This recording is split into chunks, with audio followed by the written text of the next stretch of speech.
Ubuyobozi bw'ikipe ya MANIEMA yo muri Repubulika Iharanira Demokarasi ya KONGO, ikipe ya GASOGI United ivuga ko yaguzemo Lobata Emmanuel, bwatangaje ko ikipe yishe amasezerano bagiranye kuri uyu mukinnyi, bityo ko n'amasezerano bagiranye bagiye kuyasesa. Mu minsi ishize nibwo GASOGI United yatangaje ko yamaze gusinyisha Rutahizamu ukomoka mu gihugu cya Repubulika Iharanira Demokarasi ya KONGO, Lobata Emmanuel. Nyuma nibwo haje indi nkuru ivuga ko Rayon Sport iri mu biganiro n'uyu mukinnyi, ndetse bikavuga ko na MANIEMA itigeze imugurisha muri GASOGI United.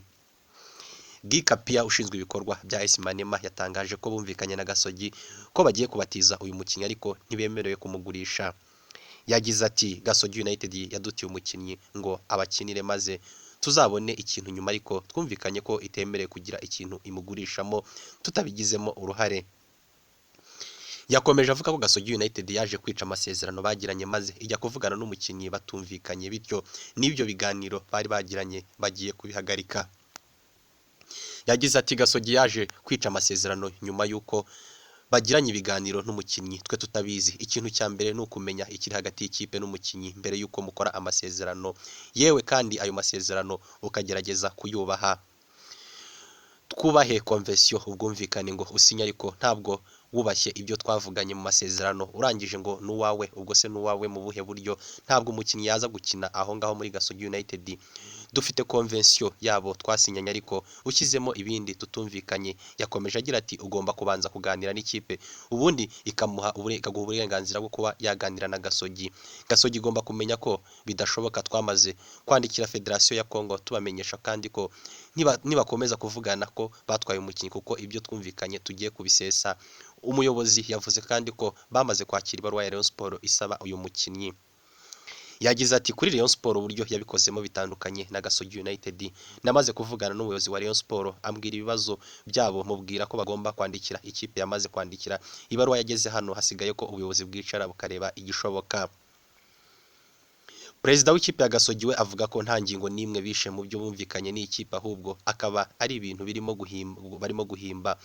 Mu bwumvikane bagiranye n'iyi kipe avuga ko nta hantu na hamwe bigeze bandikira ko mujya gusinyisha umukinnyi babanza gusubira muri iyi kipe, kandi bari bamaze gutanga uyu mukinnyi muri GASOGI United.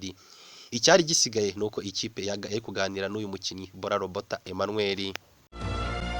Umuyobozi w'ikipe ya GASOGI United Kankoriza Charles KNC abona ibyo Bukasa wahoze ari umutoza w'iyi kipe ari gukora atari ubunyamwuga, ndetse bidakwiye umugabo nkawe. KNC yita ubunyamwuga buke.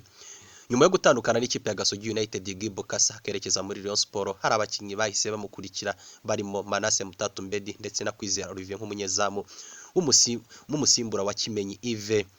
Nubwo Bukasa yerekeje muri Rayon Sport, ariko hagati n'ubuyobozi bw'iyi kipe ndetse n'ubuyobozi bwa GASOGI United hakomeje kugaragaramo ihangana rya hato na hato rishingiye ku bakinnyi beza GASOGI United itunze kandi bifuzwa na Rayon Sport.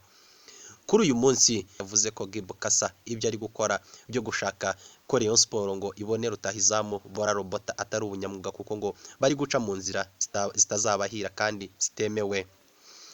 Sinatinya kuvuga ko ibyo Bukasa ari gukora atari ubunyamwuga. Nta deni rye dufite, ntitwigeze tumwambura, ariko inzira zo guca bugufi bari guca ntabwo zizabahira habe na gato.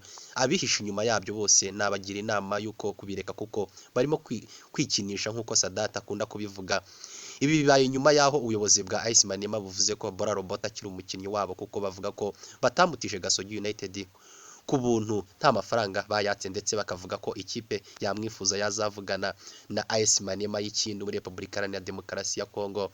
Bukasa bikavugwa ko ari we wihishe inyuma nk'uyu gushaka Lobata ko yerekeza muri Rayon Sport, kuko azi neza uko amasezerano bagiranye na GASOGI United ateye. Ubuyobozi bw'ikipe ya FC bwahaye uburenganzira Sugira Ernest na Nkomezi Alex bwo kuba bakwishakira andi makipe, ariko akabanza kuvugana n'ubuyobozi bwa Football Club nk'uko umunyamabanga mukuru w'ikipe yabitangaje. Umunyamabanga mukuru wa Football Club retired Lieutenant Colonel Sekaramba Sylvestre yabwiye urubuga rwa muri iki gitondo cyo kuri uyu wa mbere tariki ya 13 Nyakanga 2020 ko Sugira Ernest na Nkomezi Alex babahaye uburenganzira bwo kwishakira andi makipe. Yagize ati nibyo koko Sugira na Nkomezi Alex twabahaye uburenganzira bwo kwishakira andi makipe bakwerekezamo, ariko ikipe yagira ushaka muri abo basore bombi igomba kubanza kuvugana n'ubuyobozi bwa Football Club nk'uko abo bombi tugifitanye amasezerano. umunyamabanga mukuru wa APR Football Club yanyomoje amakuru yavugaga ko itanga ishaka Blaise na Nizeyimana Juma baba nabo umwaka utaha w'imikino bazaba batakibarizwa muri ikipe y'ingabo z'igihugu. Ataya amakuru siyope kuko Juma yaje afite imvune bituma atabasha kubona amahirwe yo gukina, ariko uba ameze neza kimwe na Blaise nawe nubwo akiri mu mvune, rero ntabwo wabasezerera ubashinja umusaruro muke kandi bataragize amahirwe yo kubona umwanya wo gukina kubera imvune. Retired Colonel Sekaramba Sylvestre kandi yaboneyeho n'umwanya wo gutangaza ko ikipe imeze neza kandi yiteguye kuko abakinnyi bakora imyitozo baba bahawe n'umutoza buri wese ku giti cye, kandi anemeza ko biteguye kuzitwara neza umwaka utaha w'imikino. Ikipe ya Etincelle nyuma yo guha amasezerano y'umwaka umwe umutoza mukuru w'ikipe banahise batangaza akazi ku wahoze yungirije mu ikipe ya Espoir FC ariwe Said Abed Makase nk'uzaba wungirije Karm Serbe umwongereza utoza ikipe ya Etincelle. Ikipe ya Etincelle FC uko iminsi ishira niko ikomeza kugenda yiyubaka, aho yahereye kugumana bamwe mu bakinnyi bayo beza barimo Rutahizamu Itangishaka Ibrahimu na Kayezu Jean Bosco bayifashije nubwo itasoreje ku mwanya mwiza. Nyuma yaho bahise bashaka undi Rutahizamu bazana Songa Izayi wari umaze gutandukana na Police FC, ndetse bakanashaka abandi bakinnyi ariko banongera amasezerano umutoza wabo mukuru muri iki gihe kingana n'umwaka umwe uri imbere. Icyari gikurikiyeho no gushaka umwungiriza umutoza mukuru, ariho bahereye baha akazi Said Abed Makase bamukuye mu ikipe ya Espoir iterwa inkunga n'akarere ka Rusizi. Biciye ku rukuta rwabo rwa Twitter, ubuyobozi bw'ikipe ya Etincelle bukaba bwahamije ko bwamaze guha akazi Abed Makase nk'umutoza wungirije mu gihe cy'imyaka 2 iri imbere izarangira mu mpera za 2022. Iyi kandi ikaba yararekuye bamwe mu bakinnyi bari kumwe nayo mu mwaka ushize w'imikino, bamwe bakaba bakiri kuyishyuza imishahara yabo itabahaye, abandi barimo Rutahizamu Rashid Mutebi bakaba bari kuyisaba ko yabareka bakajya kwishakira andi makipe. Polisi yo mu Bwongereza yatangaje ko yataye muri yombi umwana w'imyaka 12 y'amavuko wohereje ubutumwa bw'irondaruhu kuri Rutahizamu wa Crystal Palace Wilfried Zaha yifashishije imbuga nkoranyambaga. Umwongereza Wilfried Zaha ufite inkomoko mu gihugu cya Cote d'Ivoire akaba yarakiniye ikipe ya Manchester United yatangaje ko yakiriye ubutumwa bumwibasira ku mbuga nkoranyambaga ku cyumweru mbere y'uko ikipe ijya gukina na Aston Villa mu mukino yatsinzwemo ibitego 2-0. Polisi yo muri Midlands y'uburengerazuba yatangaje ko yataye muri yombi uwo mwana w'umuhungu wohereje ubutumwa bugufi ya Wilfried Zaha. Yagize ati: twamenyeshejwe iby'ubutumwa butandukanye bwerekeye irondaruhu bwoherejwe umukinnyi w'umupira w'amaguru uyu munsi. Nyuma yo kububona bugenzura, twataye muri yombi uyu muhungu.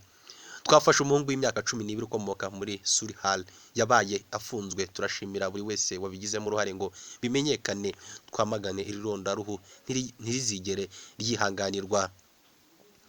Umutoza wa Crystal Palace Hod Oxon na Premier League batangaje ko ibyakozwe n'uyu muhungu w'imyaka 12 bidakwiye kandi atari byo kwihanganirwa. Premier League yagize iti: iyi myitwarire ntiyemewe na gato kandi dushyigikiye Wilfried Zaha mu kurwanya ibikorwa nk'ibi ivangura mu buryo bwari bwo bwose. Tuzakomeza gushyigikira abakinnyi n'abayobozi n'abatoza ndetse n'imiryango yabo bakorerwa ivangura ruhu rishingiye kuri internet. Tuzakomeza kuryamagana. Abakinnyi bakina shampiyona y'icyiciro cya mbere mu Bwongereza bapfukama mbere ya buri mukino mu rwego rwo gushyigikira gahunda ya Black Lives Matter mu kurwanya irondaruhu rikorerwa abirabura. Rutahizamu w'umunyagana wahoze akinira ikipe ya Rayon Sport Michael Sarpong wahishuye ko ari mu rukundo n'umunyarwanda kandi yumva yifuza ko ariwe wazamubera mama w'abana be. Uyu mukinnyi umaze imyaka 2 mu Rwanda muri Mata 2020 nibwo Rayon Sport yafashe umwanzuro wo kumwirukana nyuma y'amagambo yatangaje atarishimwe n'ubuyobozi bw'ikipe.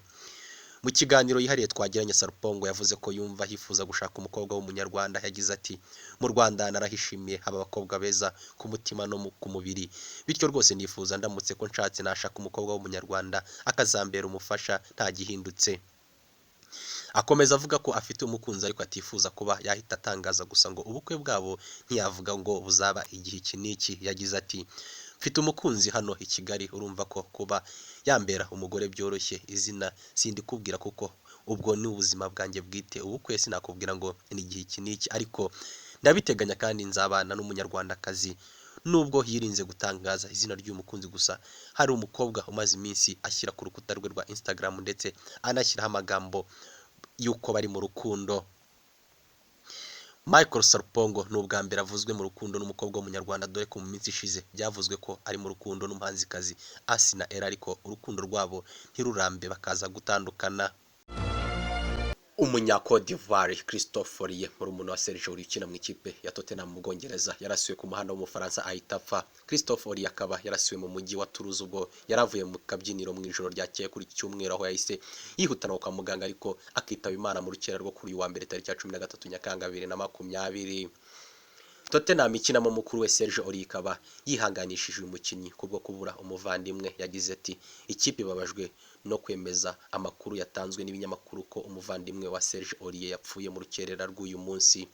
Twifatanyije na Serge muri ibi bihe by'umubabaro kandi tugasaba ko amabanga y'uyu mukinnyi n'umuryango wiwe yubahirizwa. Twese mu ikipe twihanganishije Serge n'umuryango we. Christophe Oriye akaba yakinaga mu cyiciro cya 5 mu Faransa mu ikipe ya Rode de Toulouse.